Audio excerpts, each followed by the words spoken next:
Hello and welcome everyone to the Bethany Esports podcast presented by Game Fuel. And today I have joining me Seth Grabow. Hi there. How are you doing? It's been a few weeks, probably like almost a month. Yeah, probably close to a month since I've been on last. I think the last time was with Doa. Yep, yeah, it was. Good old Eric Lundqvist, which was a great time. Mm-hmm. So how's esports been on a managerial level? Pretty good. A lot going on every day. Always figuring out stuff. Our League of Legends varsity team and our Rocket League team have been doing very well. League of Legends hasn't even dropped a single game in a whole set. You know, that you play best of 3 and we've been winning 2-0 every single official C-Star League match, which is really cool. Rocket League has been doing well as well. And we also just started getting going our JV League of Legends team. We have been scheduling scrimmages for them, and we'll be getting them in probably some tournaments or something in the near future as well.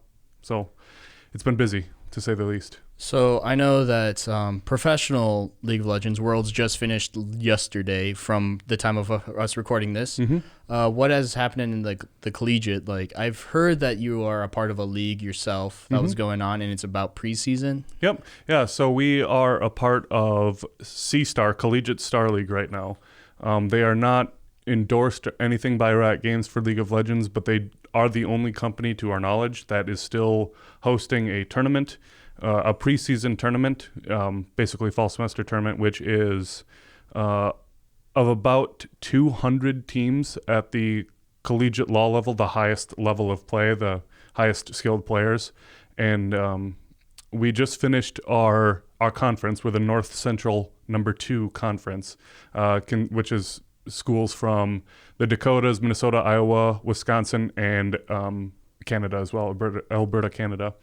And we had a team in that conference that was, I think on some online poll I remember reading, they were ranked number 2 coming into it.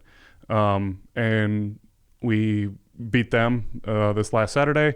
And so now we'll be going into this coming Saturday. We will be starting the tournament. So in the conference play, just the free round robin play, you play everyone in your conference, 6 or 7 schools usually for most of these conferences. Usually about the top 2, 1 or 2, then go to a bracket style, which it's this, still best of 3, but 1 loss and you're out. So we're definitely top 64 teams. We haven't dropped a game, but we play 2 stages of the bracket. So we'll do 64 and 32 this weekend, and then the following weekend 16 and 8, and then after that, which would be the weekend of December 7th, we would fly out to New Jersey to play in a tournament in an actual venue, the semifinals and finals, which is really cool because there's a total prize pool of about $50,000 that our players are playing for, which is really cool. That's a nice one. Now, are those going to be cut between the players or for the department? Great question. So our Bethany Esports, or Bethany Lutheran College's official policy with winnings, like tournaments such as this, is our slang, or what we're calling it, is the 6th man approach, meaning that we split it evenly between the players who actually played in the tournament. So if we had a sub or whatever, or if we didn't, we just play with the people who played, and then also count the school as a person. So if our 5 guys just all play, we would split it 6 ways. 5 ways between the players, and then once that goes directly back into our program. So truly even 6 ways? Yep. Okay. Which is nice for both people and the schools to try and keep. Yep. And it gives, in a way, an incentive to, you're doing well, here's something for it. It's not just for us to expand upon our program. Right. It's like, oh, you earned this. Yep. You deserve it. Yep. You earned it. And then we just, whatever, we call it, depending upon the game, we call it the 6 man. That's just what we're calling it. But Overwatch is 6 people, so we'd split it 7 ways. Rocket League is 3, so we'd split it 4, etc. And it's just, like you said, you hit the nail on the head. It's just a great way it's a great incentive. It's a great motivator for a lot of the guys. To do well. It's one thing for glory. Money's just an added bonus. Not only that, it makes them kind of feel like, oh, we're stepping up instead of like a colleges, not colleges, high school level, kind of like, oh, we're just playing for fun, like in a basketball kind of a thing. We're actually like seeing what a professional setting can be like. Oh, most definitely. Yeah, and it's really cool that, a company hosts and flies teams out to to a venue on a coast, you know. Is it fully paid for, travel and board, or? I believe so. I can't confirm or deny that, but we haven't heard differently. And they said something sort of in our initial thing they emailed out at the beginning of the season that kind of sounded that way. Now, we're going to move on, and I said twice in 2 podcasts that we are presented by Game Fuel. Mm-hmm. You want to talk about how that came about, since I am the only one saying it, but I didn't do anything with it. Sure. So the story is how we're now sponsored by Game Fuel. How that kind of came to be was director Lucas Fricke and I one day was just bored at home one night, quite literally laying in bed with my laptop watching some TV show or something, and I was like, I'm just gonna write a script for like basically a company pitch, like to sponsor. And I don't know if I dreamt it or I actually heard something, but I had heard that like Pepsi was looking to sponsor something with esports. Again, I may have dreamt it. It may have actually been a thing. I don't know what happened, but I was like, subliminal messaging from Pepsi. Whatever, yeah. And I addressed it to Pepsi, kind of the whole script. I was actually kind of proud of it. I wasn't going to show it to anyone. I was like, just a whatever, shot in the dark. And I wasn't even planning on showing it to anyone. But when I got done, I was like, wow, this is actually like pretty okay. And I showed it to Lucas Fricke, and he was like, this is really good. Let's film this and like send this off. And so we did. Me working with cameras and stuff, like made it look kind of nice. And I didn't put a ton of work into it, but I did put some. And we shot it one night. I put the thing on a teleprompter. I quick edited it edited the video together with some B-roll that you've taken throughout the semester and some other stuff that I had shot, the room's construction through, other things you've shot to a couple clips from YouTube of Doa, and kind of just exported it. And I didn't know anyone at Pepsi working there, but I knew someone who did, a friend of a friend's husband, and I just asked the friend of a friend, hey, do you know your husband's email address at Pepsi? And I sent it to him, which I don't even know his job at Pepsi. Couldn't tell you if he's someone high up or just someone who... He was just a manufacturer that somehow can talk to marketing. Yeah, there's something like that. Not a clue. And didn't hear anything from Wheats, which I was expecting. Like, I had literally zero hopes. And it from there, I then got an email from someone from kind of like a regional Pepsi out of La Crosse, Wisconsin, and they were like, this is really cool, like, can we bring some people, tour your space, set up a meeting, etc. They came, they loved us, they loved everything we were doing, and we kind of set up a thing where they get some of our sponsor podcasts, our stream, any social media posts we really do is in conjunction with them now. And then we got a fridge, and then we got some free product with it as well, which our competitors really love, which is really cool. Do you think it also helped that since we're a college and we have vending machines everywhere, that Pepsi also basically owns all those? Do you think that kind of helped? Oh yeah, like they wouldn't have even Bethany's a Pepsi school to begin with, so there was like no competition between any of their competitors. So that was like, just another bonus, I guess, which is a pretty cool thing. I'm trying to think. Yeah, that's that whole story. It just kind of came to be, I'm like, wow, do I... Basically, bored, had a dream, like, I'll do it. Either heard something, had a dream, and I was like, and then I did it, and I read it, and I was like, read it the next morning, and I was like, wow, this is okay. Like, I'm not ashamed of this. This might be more of an inside joke, but that sounds like the Kurt Paulson model. Kind of. Yeah, you were definitely right there. So I'll give a little kind of an explanation for that. Kurt Paulson is a faculty here at Bethany who does media arts, basically the head of the entire department, and overseeing this capstone as well. Oh yeah, this capstone as well. And the best way to describe him is someone who finds some kind of interest in anything and will try and expand upon that in any way he can. And he's very good at that. He's very, very good at that. And he's also very, very helpful for people, I guess, like me, trying to figure out how I can translate my interest, podcasting, esports, into a way of, hey, I want to show this to a bunch of people, and I want this to be basically for media arts, it's what we consider our thesis, which is our capstone, which is an entire project for 2 semesters. Yep. So he's still very helpful. I'm not done yet. I should preface that off. In making me try and view what I'm doing and how to explain it to people that might not understand. Like, why does this matter? Why is this important? You're just doing whatever you want with a bunch of video games. And that's basically how he presents it to me, how other people would think of it, to get me thinking in the opposite mindset of how do I translate this to prove that it's worthwhile. Yeah, he's very good at playing devil's advocate. And those people, though very annoying, are very, very helpful. Yeah, they're the people that get you to the next stage. You want to talk about the designs at all, or? We'll go into that. I was going to go something before that, but that's fine. We'll do that. So since we're now sponsored, they now are playing for some things.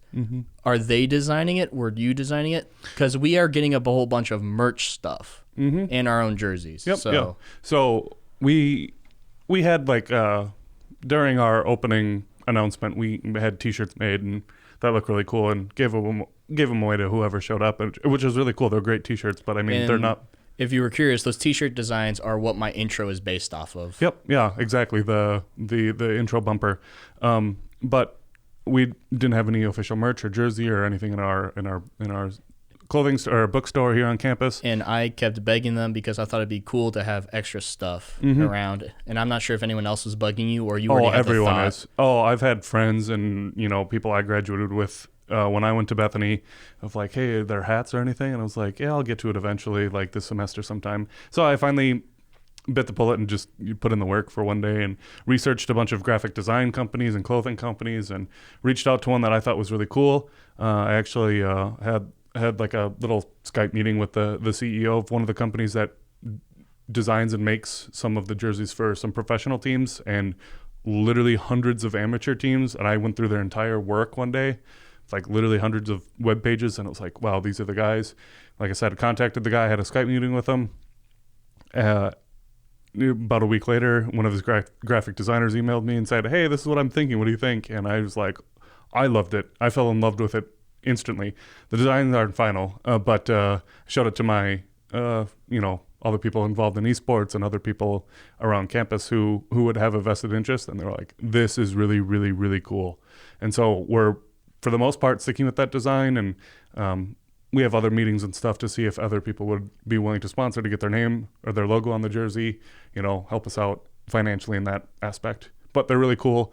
Hopefully by the next time I'm on this podcast, we can throw in a graphic and a picture, some photos over it as well. That's finalized and allowed to be public. Exactly. Yeah. I'm not willing to quite share that yet, but because it's not like done yet. No. Yeah. My question is so we have the jerseys. Do you have any other like T-shirts, jackets, hats, like we were saying? Yep. Because not only would those like the winnings from like big tournaments help, but selling of the merch would also push forward and kind of bring us above certain other programs, kind of. Totally. So this company, they had just sent me the short sleeve like jersey, like the actual material, jersey material. But what I had requested them to all make, and after I approved the direction to go in or to pursue, then the guy will continue. But I think there's 8 products total: short sleeve jersey, long sleeve jersey, hoodie, jacket, like jogger style sweatpants, hat, T-shirt, flag.